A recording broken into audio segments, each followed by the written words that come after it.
menuntut dengan hukuman mati. Soal efek jerahnya, saya kok tidak yakin tentang itu. Kenapa tidak yakin, Pak? Ya. Bapak aja tidak yakin, bagaimana kami, Pak? Iya, karena gini, belum tentu kan mati orang itu aja, yang lain belum tentu apakah dia juga tidak ada. Jadi gini, saya pada waktu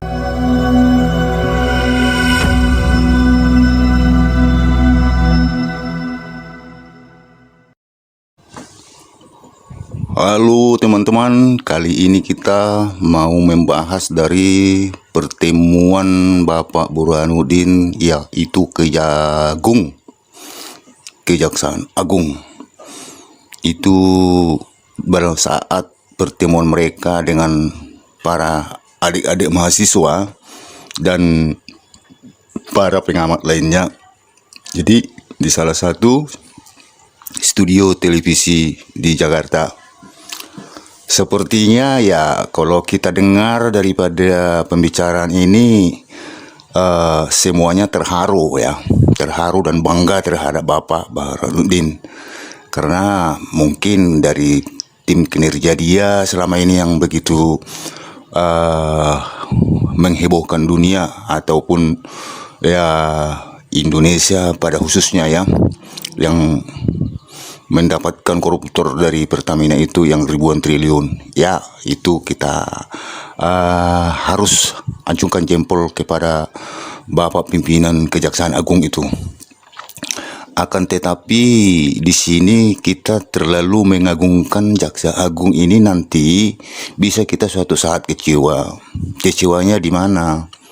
Kita masih ingat nggak dengan kita dulu pernah bangga dengan KPK?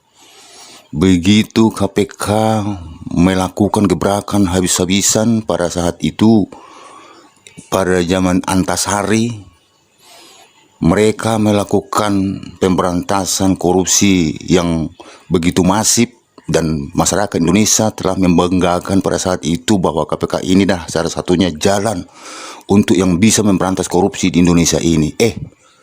Ternyata pada saat periode Antasari berakhir, kalau nggak salah itu Abraham Samad penggantinya. Di situ masih agak-agak oke lah, masih bisa lah mengikuti jejak-jejaknya daripada Antasari.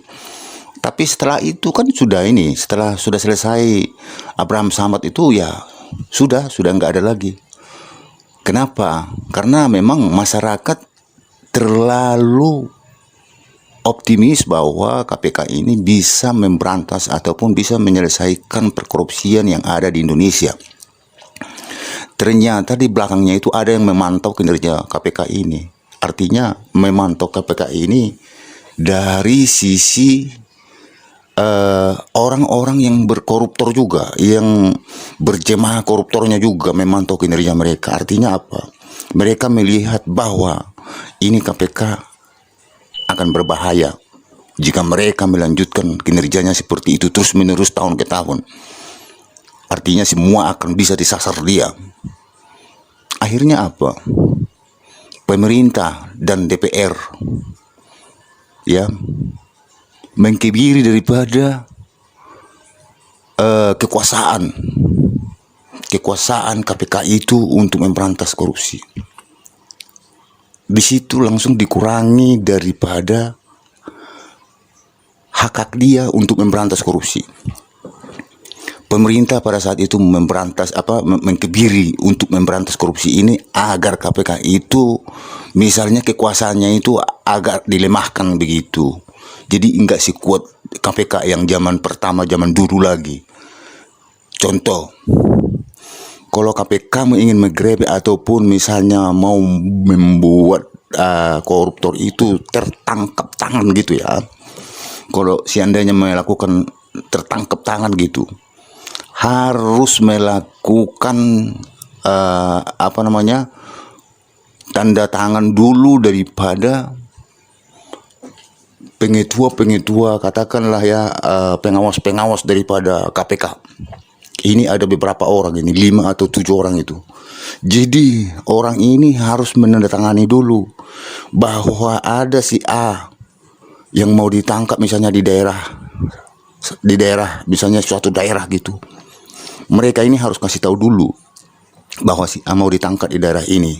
Tanda tangan ini yang beberapa orang ini dulu. Jadi itu sudah memakan waktu. Apabila di antara mereka ini ada yang tidak mau 1-2 orang, itu akan gagal. Jadi seperti itulah yang mau kita ini ya, kita tidak inginkan itu terjadi kepada Jaksa Agung ini. Pada saat ini mungkin ya pasti para koruptor-koruptor di belakang ini sudah memantau Jaksa Agung ini. Karena apa? Koruptor-koruptor banyak uang, banyak duit, jadi apa saja bisa dilakukan, apa saja bisa dinego mereka, apa saja bisa dibuat mereka. Jangankan sama mereka, sama pemerintah sendiri bisa mereka melakukan sesuatu. Karena apa? Karena duitnya udah banyak. Contoh misalnya, apabila dia keberatan, tidak suka dengan kinerja Kejaksaan Agung, bisa suatu saat yang punya duit misalnya yang udah triliunan itu memanggil suatu yang bisa melakukan pendekatan kepada Kejaksaan Agung agar dibuat nanti ataupun dirumuskan lagi undang-undang baru agar Jaksa Agung ini melemah untuk memberantas korupsi. Jadi seperti itu di Indonesia memang begitu dia. Jadi seolah-olah pemerintah melakukan seolah-olah pemerintah melakukan perubahan undang-undang ini, tapi ternyata sebenarnya di baliknya itu ada yang punya duit yang nyuruh gitu loh. Ya istilahnya yang udah triliunan lah dia punya korupsinya gitu. Jadi ini yang kita takutkan. Masyarakat begitu antusias dan berharap memang besar harapannya kepada Jaksa Agung ini. Tetapi ya itulah, nanti suatu saat kita belum tahu ini. Katakanlah kalau terbongkar lagi ada rahasia-rahasia, misalnya korupsi kakap gitu ya, yang kena tangkap, ya bisa aja orang itu bergerak lagi. Para koruptor-koruptor yang lain akan ikut bergerak itu, akan memberikan atau menyusun strategi gimana caranya supaya Jaksa Agung ini tidak berfungsi begitu untuk memberantas korupsi. Bisa, ya coba aja kita perhatikan lah, kita lihat aja lah. Ya buktinya saja dari polisi saja sudah melemah, ya. KPK yang kita harapkan selama ini, yang kita agung-agungkan selama ini, KPK lemah, tidak bisa berbuat apa-apa. Ya cuma hanya dia pun melakukan itu ya supaya ini aja, supaya ada gunanya dia masih hidup itu. KPK di Indonesia itu ada ditangkap 1-2 kali lah gitu kan, bukan kayak yang dulu ya, kayak Antasari dulu itu agak masif lah pemberantasannya. Jadi itu yang kita takuti. Yang baru yang kedua di sini yang mau saya tanggapi, seperti Bapak Jaksa Agung ini mengatakan kalau hukuman mati dilakukan di Indonesia itu bukan membuat jerah para koruptor. Sebenarnya sih ini udah lama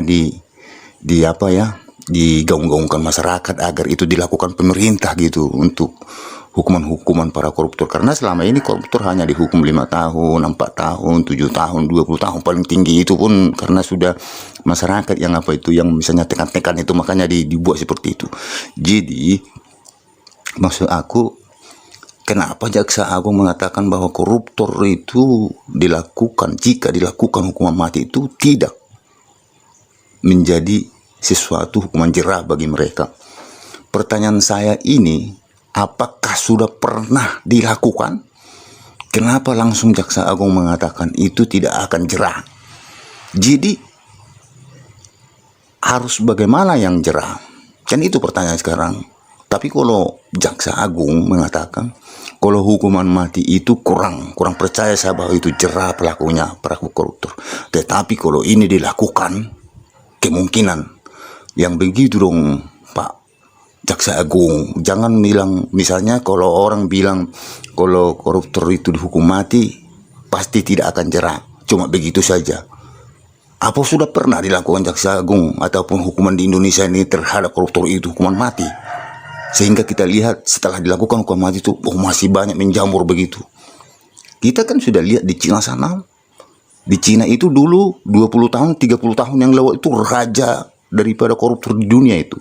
Tapi setelah Xi Jinping mengatakan bahwa saya siapkan 1000 peti mati dan 999 untuk koruptor, 1 peti mati untuk saya.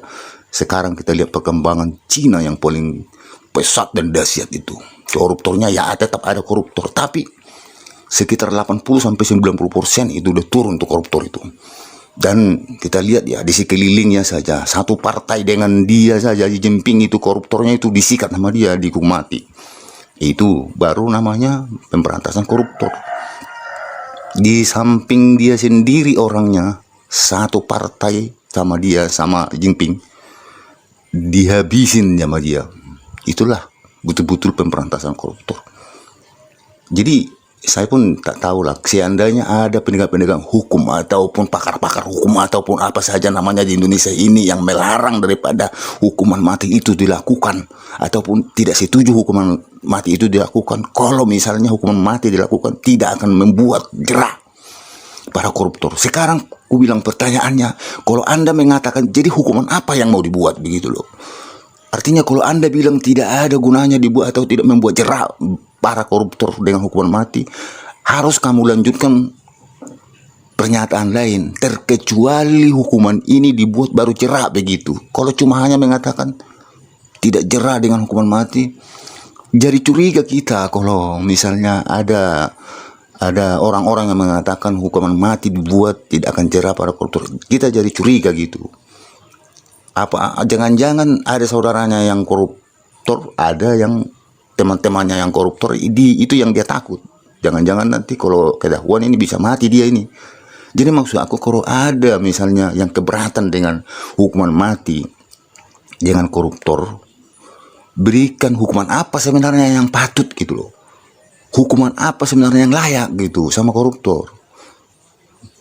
Jadi sekarang kayak macam Jaksa Agung, saya dengar ya agak bersayap juga bahasanya, seperti yang dikatakan orang yang bertanya kepada dia ya, apakah di periode Anda ataupun masa Anda menjabat ini akan terjadi nanti memiskinkan koruptor atau merampas daripada harta-harta koruptor apabila koruptor itu telah terbukti korupsi di negara ini. Apa dia kan agak bersayap bahasanya, dia nggak dibilang itu yang saya inginkan. Kalau DPR atau pemerintah bersatu membuat undang-undang pemberantasan koruptor ini, akan dimiskinkan, akan dirampas semua dia punya harta-harta. Itu salah satunya dibuat hukum di Indonesia ini daripada hukuman mati. Kalau begitu bisa kita pastikan bahwa memang itulah pilihan Bapak gitu. Tapi jangan bersayap Pak. Itu yang kita berpikir itu yang bersayap itu bahasanya gitu. Enggak ada kejelasan gitu. Jadi ya oke lah kalau Bapak mungkin nggak korupsi, nggak melakukan perkorupsian ini. Tapi siapa tahu saudara Bapak ada, atau teman-teman Bapak ada, atau ya pokoknya Bapak hanya menjaga mereka itulah. Kalau seandainya nanti hukuman mati ya berarti mereka itu mati. Itu yang Bapak jaga kali. Jadi harus ada salah satu pilihan Bapak sebenarnya untuk memberantas korupsi di Indonesia ini, karena acuannya adalah Bapak sekarang ini, Bapak yang dipercaya orang, Bapak yang diyakini, yang diberikan artinya optimis itu kepada jajaran penegak hukum untuk memberantas korupsi ini adalah Jaksa Agung sekarang. Jadi Bapak yang seharusnya memberikan statement, seharusnya harus begini begitu loh Pak. Ya bagaimana teman-teman, kalau menurut teman-teman, apakah sudah memang benar itu dia punya bahasa ataupun jawaban Bapak Jaksa Agung ini, memang korupsi itu tidak membuat jerah apabila dilakukan hukuman mati terhadap koruptor-koruptor Indonesia? Kalau iya tolong di komen ya guys.